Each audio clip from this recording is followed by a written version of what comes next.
Bonjour tout le monde, bienvenue dans ce live. Aujourd'hui, on parle de quelle stratégie utiliser pour développer ton business en fonction de ta structure.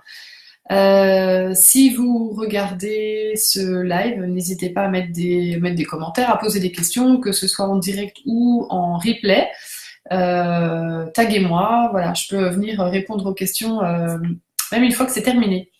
Alors, cette question, elle a été pas mal posée. Quelle stratégie utiliser pour développer mon business et puis même éventuellement quelle forme d'activité utiliser ou pourquoi opter en fonction de ma structure. Alors, pour celles qui ne sont pas tout à fait au clair sur ce que c'est que la structure, en fait, la métamorphose ou méta, c'est une méthode qui t'aide à définir différents niveaux de ta personnalité, à identifier les énergies qui se basent sur le plan physique ou des motivations, le plan émotionnel et le plan mental. Et avec ces informations, tu peux mieux comprendre ta personnalité, tes élans naturels, tes forces, tes compétences et accessoirement trouver les vêtements qui te correspondent, trouver les couleurs, les matières et les formes de vêtements qui te vont. Salut Caroline et Nadège. Bienvenue aux autres. Et ta structure, en fait, c'est le plan mental. Et ta structure, elle te parle notamment de comment est-ce que tu interagis avec les autres et où est-ce que tu te places, on va dire, énergétiquement ou symboliquement dans l'espace vis-à-vis du monde et vis-à-vis des autres. Il y a trois structures, la ligne, le losange et le cercle, et chacune de ces trois structures, en fait, a une façon d'interagir avec le monde, avec les autres, une façon de voir le monde, une façon de penser et un système de priorité, en fait, qui lui est propre et qui fait toute la différence. Alors, une chose qui est importante, c'est que tu n'es pas que une structure, tu es une personne avec beaucoup plus de complexité et de subtilité que simplement ta structure. Donc ça veut dire que c'est pas juste en fonction de ta structure que tu vas dire bon bah moi j'ai opté pour une stratégie marketing où je vais voir les gens, où je leur parle, ou voilà. Moi je vais opter pour une stratégie où plus j'envoie du contenu par mail parce que voilà, je préfère ne pas parler aux autres. Tout ça ne dépend pas uniquement de ta structure, ça dépend de l'ensemble de ta personnalité.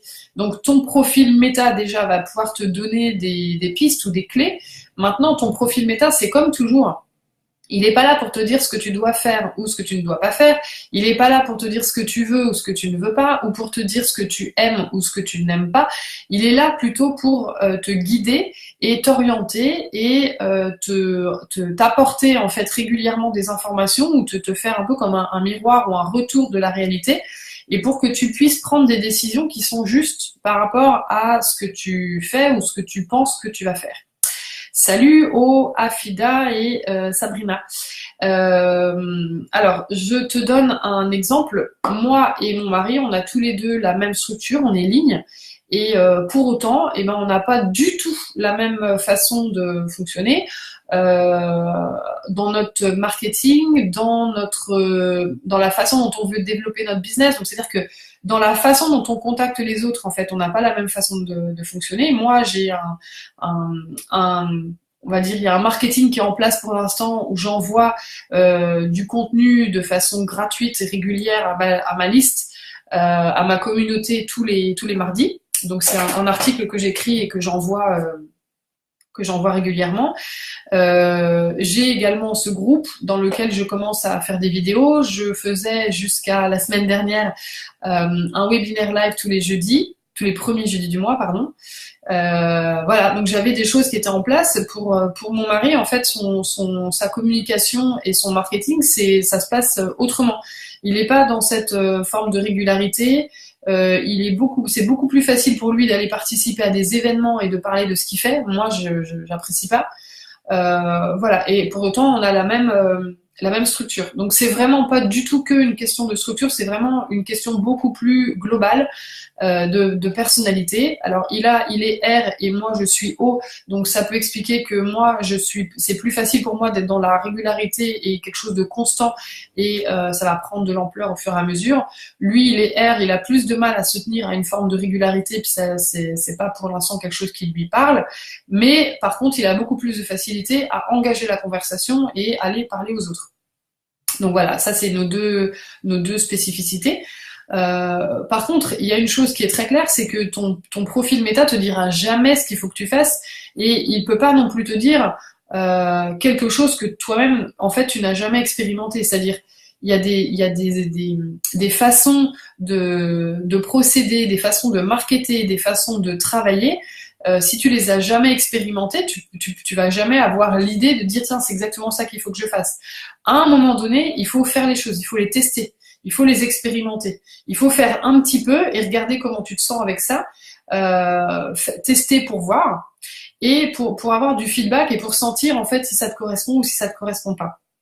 Donc d'une certaine façon, en fait il y a un moment où tu vas être obligé de te confronter à faire des essais et à voir si tu aimes ou pas. Après, tu peux avoir des intuitions de quelque chose qui te conviendrait. Par exemple, moi, quand j'ai commencé il y a 3 ans et demi maintenant à mettre en place cette newsletter tous les mardis, je sentais que c'est quelque chose qui allait me plaire, donc j'ai suivi mon intuition, je l'ai fait, c'était juste, et je suis encore 3 ans et demi après avec ce système qui me convient bien. Voilà, donc si tu sens que tu as des intuitions pour faire des choses, essaye, et puis tu vas voir après le feedback ou le retour que tu pourras avoir. Bonjour Hélène et Gabriel.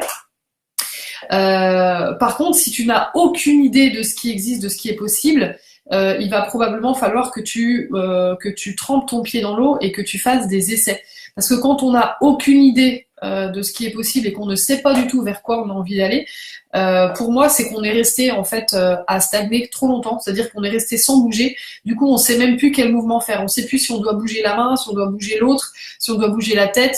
Voilà, on est perdu. Donc à un moment donné, il faut juste bouger. Voilà, quelle que soit la direction qu'on prend, il faut juste se mettre en mouvement pour avoir un début de feedback et pour pouvoir, à partir de ce feedback, réajuster si nécessaire, ou bien si on est parti dans la bonne voie, on peut continuer dans cette voie-là. Une fois qu'on a choisi une forme qui nous convient, il va falloir persévérer. C'est-à-dire que si tu choisis une forme de marketing qui semble te convenir, il y a un truc sur lequel il faut être clair, c'est que y aller à fond ou faire la même chose longtemps, ça n'est pas qu'un truc de ligne. Faire du, tu vois, avoir une stratégie marketing en fait et comment dire, rester sur cette stratégie et continuer à persévérer dans une stratégie, c'est pas parce que il y a pas que les lignes, les feux ou les hauts ou je sais pas quoi en fait qui vont réussir à faire ça. À un moment donné, persévérer dans quelque chose, c'est important. Si tu as de la difficulté à persévérer, ça peut être lié à plusieurs choses. Mais se dire ah non mais moi de toute façon je suis air ou je suis losange donc je ne peux pas persévérer dans un même truc, ça c'est de la connerie.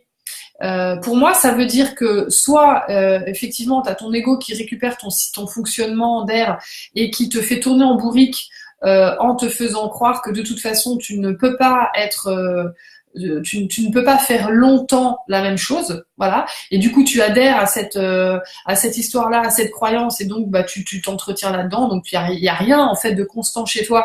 Donc personne ne peut se fier à rien du tout, puisqu'en fait on ne comprend pas ce que tu fais ni qui tu es. Donc ça c'est la première chose.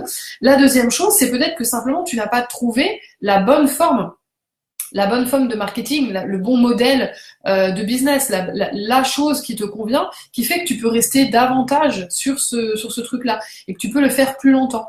Et il s'agit pas forcément de trouver un thème unique ou de trouver un sujet unique, mais tu as des compétences, par contre, elles, qui ne changent pas tous les 4 matins. T'as des forces et t'as des talents en fait qui ne sont pas perpétuellement remis en mouvement, quelle que soit ta nature et quel que soit ton profil méta. Et ces trucs-là, en fait, si tu les as pas encore identifiés, forcément tu vas passer d'un truc à l'autre et tu vas jamais être satisfaite. Tu vas jamais vouloir rester dans la même chose. Par contre, quand tu auras identifié quelque chose dans lequel tu es à l'aise, et ce quelque chose en fait peut varier. Mais simplement, il y a un moment donné où tu vas avoir besoin d'une forme de constance qui ne veut pas dire je me force à faire 3 vidéos toutes les semaines ou je me force à parler de mon activité tous les temps. Enfin voilà, il faut que ce soit plaisant pour toi. Mais tu peux avoir de la constance, tu peux trouver de la constance même dans quelque chose qui paraît aléatoire. Voilà, tu peux très bien décider que toi, ton marketing, c'est d'envoyer un article, mais tu ne veux pas t'engager en fait sur le jour de la semaine où tu envoies ton article ou sur la fréquence de tes articles. Tu sais que tu vas en écrire à peu près 3 à 6 par mois, voilà, pas plus que ça. Mais par contre, c'est constant dans le sens où tu sais que ça va passer par l'écriture, tu sais que ça va passer par un email que tu vas envoyer à ta liste. Voilà, ça c'est de la constance. Et tu restes en fait dans ce mécanisme et dans ce fonctionnement-là. Tu vas pas te dire un mois je vais écrire plein de mails et puis le mois d'après je vais arrêter complètement les mails et faire de la vidéo. Là c'est qu'il y a quelque chose encore qui a pas été, qui est pas encore ajusté, qui a pas été trouvé. Tu vois. Voilà. Donc l'inconstance en fait pour moi c'est pas lié à ton profil qui t'empêche d'être quoi que ce soit. C'est plutôt lié soit au fait que tu n'as pas encore trouvé ton moyen d'expression. Ou bien au fait que tu te racontes des histoires et c'est ton ego récupère en fait ton mécanisme naturel et tu te racontes des histoires pour juste ne pas avancer parce que ça t'arrange de pas avancer parce que c'est pas ta priorité et il n'y a pas de problème avec ça. Voilà, parce que il y a un truc que j'ai lu pas mal. Salut Evelyne et Marie-Rose. Il y a un truc que j'ai vu pas mal dans les questions ou dans des témoignages, c'est oui mais moi j'ai un profil terre par exemple, donc du coup bah, comme je suis terre en fait je peux rien mettre en place, il faut que les gens viennent à moi. Mais ça c'est complètement faux en fait. C'est un raisonnement qui est hyper mental. Si tu as envie de faire des choses, tu le fais. Après, on peut regarder comment ton profil méta en fait intervient là-dedans. Et ah bah tiens, c'est intéressant, t'as envie de faire ça. Bah oui, c'est cohérent parce que vu que ton profil méta il est comme ça, on peut s'attendre à ce que tu aies ces envies-là ou que ça se manifeste de cette façon. Mais simplement se limiter ou se dire non, je ne peux pas faire ça parce que je suis terre, ou bah moi de toute façon je ne peux pas mettre de la régularité parce que je suis air. Bah, tout ça en fait c'est juste venir plaquer la méta sur qui tu es et t'empêcher de faire des choses que tu pourrais avoir envie de faire. Voilà, c'est pas parce que t'es terre que t'as pas envie de faire des vidéos, par exemple. Eliette que j'ai accompagnée en fin de semaine dernière, elle adore faire des Facebook Live de façon assez spontanée, ça se fait naturellement, elle aime bien parler avec les gens. Bon, elle est terre, voilà, et pour autant, elle va vers les autres de cette manière, elle s'exprime de cette manière, et ça fonctionne. Donc, ne prends pas ton profil comme une excuse ou comme une excuse en fait pour ne pas faire des choses que tu pourrais avoir envie de faire, parce que ça c'est encore un fonctionnement de l'ego qui vient récupérer la méta pour te dire non mais toi t'as pas le droit de faire ça parce que t'es air, t'as pas le droit de faire ça parce que t'es haut, toi tu peux pas faire ça parce que t'es pas ligne, voilà, tout ça c'est des conneries. Il y a ce que toi t'as envie de faire et il y a comment la méta vient t'éclairer ces envies et ces élans que tu peux avoir naturellement. Mais ne te bloque pas par rapport à ça. Donc ce qui est important en fait dans les stratégies que tu vas utiliser, quelle que soit ta structure et quel que soit ton mouvement et quel que soit ton rayonnement, c'est de regarder c'est quoi les stratégies qui t'inspirent, c'est quoi les stratégies qui te donnent envie, c'est quoi les stratégies qui te mettent en mouvement, qui te mettent en énergie. Tu vois, les choses que quand tu les fais, ça te dynamise. Là, par exemple, je suis en train de faire un live avec vous, et ben c'est vachement plaisant pour moi de faire ce live. Donc bah, j'en fais plus. Voilà, c'est aussi simple que ça. Et après, je vais regarder, tiens, comment est-ce que je peux utiliser ce live, comment est-ce que je peux optimiser, qu'est-ce que je peux dire ou faire pour que ce soit plus pertinent, que ça apporte plus de valeur aux personnes qui me regardent, en l'occurrence vous, salut. Mais voilà, il y a vraiment, salut Elisabeth, il y a vraiment à regarder d'abord ce que tu veux, ce qui te donne de l'élan et de l'énergie, et ensuite de regarder comment la méta vient t'éclairer par rapport à ça, et si la méta t'invite à continuer ou à faire des ajustements pour que ce soit encore plus ajusté, encore plus focus par rapport à qui tu es. Voilà, donc il y a pas vraiment, tu vois, une stratégie marketing pour une structure. Il n'y a pas un modèle de communication pour une structure parce que ou pour autre chose d'ailleurs, un mouvement ou un rayonnement, tout simplement parce que il n'y a pas les modèles de stratégie de communication ne sont pas répertoriés, il y en a plein, et qu'il y a en plus celle que tu vas inventer pour toi-même, celle que tu vas mettre en place pour toi-même qui n'existe pas encore et qui n'est pas encore répertoriée. Parce que ce qui est important en fait, c'est pas de toi de rentrer dans une stratégie ou de rentrer dans une façon de communiquer ou un modèle de business. Ce qui est important, c'est de regarder ce qui existe, de regarder tous les outils qui existent et avec tous ces outils, de construire une stratégie qui va vraiment fonctionner pour toi. C'est la stratégie qui doit fonctionner pour toi, c'est pas toi qui dois fonctionner pour rentrer dans une certaine stratégie. Tu dois pas te mettre au niveau de ta stratégie marketing, tu dois pas rentrer dans une stratégie marketing. Ça, une fois de plus, c'est encore, c'est rentrer dans des cases. Ce dont tu as besoin, c'est vraiment de regarder tout ce qui existe et de voir comment, avec tout ça, tu vas pouvoir composer un truc qui va être idéal pour toi. Exactement comme tu vas chercher des matières, des couleurs et des formes de vêtements qui vont être idéaux pour toi. Des matières, des couleurs ou des formes, c'est féminin, donc idéal. Voilà. Alors, Caroline, tu dis, je suis R et je voudrais limiter le côté brasser l'air et donc papillonner à train constant. Oui, ben en fait, regarde dans quelle situation et par rapport à quoi en fait tu as l'impression de brasser de l'air. Il y a probablement quelque chose qui a besoin de se trouver et qui a besoin de pouvoir s'exprimer et qui n'y arrive pas et du coup ça brasse de l'air. Mais tu vas pas brasser de l'air pour rien en fait. Le brassage d'air en fait il est simplement le signe ou l'indicateur qu'il y a quelque chose qui est pas ajusté et qui a envie qui cherche à s'exprimer et qui n'y arrive pas. Ça va s'exprimer en fait ou ça va se voir par du brassage d'air.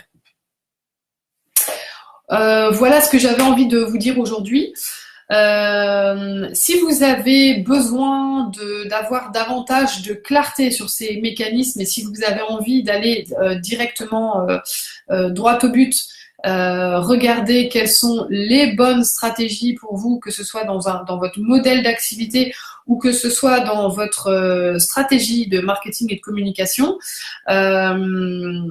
Eh bien, vous pouvez me contacter. Ça dépend. En fait, j'ai plusieurs possibilités à vous offrir si vous avez envie d'aller plus loin et de travailler avec moi, parce que vous pourriez avoir besoin ou envie de doubler, voire tripler votre chiffre d'affaires ou de vendre votre produit, votre programme à plus grande échelle. Enfin, il y a plusieurs choses. Ce que je peux vous proposer aujourd'hui, en fait, c'est deux éléments. Le premier, c'est le Mastermind Business Métamorphose que j'organise avec Laure Joutot, qui va commencer fin août et qui va s'étaler sur 6 mois pour vous aider à vraiment faire décoller votre activité dans le plaisir. L'objectif, c'est de trouver à la fois le kiff dans son business et en même temps d'accéder à davantage de sérénité financière, c'est-à-dire de savoir comment renouveler d'un mois sur l'autre les revenus dont vous avez besoin. Et la deuxième possibilité, c'est le méta-coaching.